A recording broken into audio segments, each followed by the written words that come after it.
2000 વાહનો ફસાયા, અટલ ટનલ બંધ, ફ્લાઇટ રદ, હિમાચલ જમ્મુ કાશ્મીરમાં હિમવર્ષાથી જનજીવન ખોરવાયું. જમ્મુ કાશ્મીરમાં ભારે હિમવર્ષાથી જનજીવન અસ્તવ્યસ્ત છે.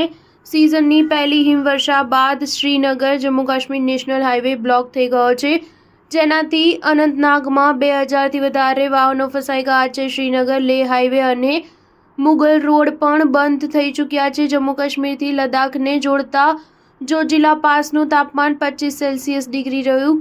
ખરાબ સિઝનના કારણે શ્રીનગર ઇન્ટરનેશનલ એરપોર્ટથી ફ્લાઇટ પ્રભાવિત થઈ હતી, જેના કારણે 5 ફ્લાઇટ રદ કરવી પડી હતી. શુક્રવારે શ્રીનગર, ગાંદરબલ, અનંતનાગ, કુલગામ, શોપિયા, પુલવામાના મેદાની વિસ્તારોમાં સિઝનના પહેલા અઠવાડિયે હિમવર્ષા શરૂ થઈ ગઈ. પ્રદેશના મુખ્યમંત્રી ઓમર અબ્દુલ્લાએ લોકોને ખરાબ સિઝનમાં પોતાનો બચાવ કરવા અને સતર્ક રહેવા કહ્યું છે. તેઓએ કહ્યું કે અનંતનાગના ડેપ્યુટી કમિશનર પાસેથી હાલની સ્થિતિની અપડેટ લીધી છે. હાઈવે પર ફસાયેલા ટુરિસ્ટ અને તેમના વાહનોને કાઢવાનો પ્રયાસ શરૂ છે.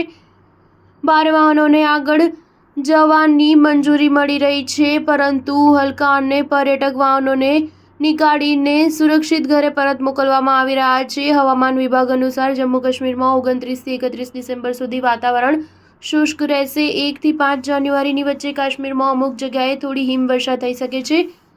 શનિવારે ઉત્તરાખંડના પહાડી વિસ્તારોમાં શીતલહેર અને ભારે હિમવર્ષાનું એલર્ટ આપવામાં આવ્યું છે. ખરાબ વાતાવરણને જોતા ચમોલીમાં તમામ સરકારી, બિનસરકારી સ્કૂલ અને આંગણવાડી કેન્દ્રોને બંધ રાખવાની જાહેરાત કરવામાં આવી છે. હિમાચલ પ્રદેશના 6 પહાડી જિલ્લામાં શુક્રવારે ભારે વરસાદ સાથે હિમવર્ષા થઈ હતી. હવામાન વિભાગે લાહોર, સ્પીતિ, ચંબા, કાંગડા, કુલ્લુ, શિમલા, કિન્નોર માટે આવનાર 24 રવિવાર સુધી ઓરેન્જ એલર્ટ આપવામાં આવ્યું છે. આવનાર 12 કલાકમાં કુલ્લુ, શિમલા, મંડી જિલ્લામાં અનેક જગ્યાએ હળવાથી મધ્યમ વરસાદ થવાની સંભાવના છે.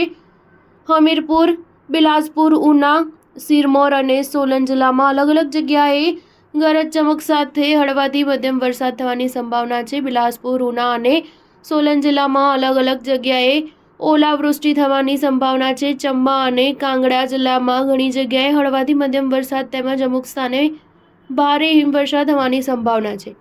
સરકારે પર્યટકો અને સ્થાનિક લોકોને ઊંચાઈવાળા વિસ્તારમાં ન જવાની સલાહ આપી છે. સ્ટાર ન્યૂઝ 7 હંમેશા સચ્ચાઈની સાથે.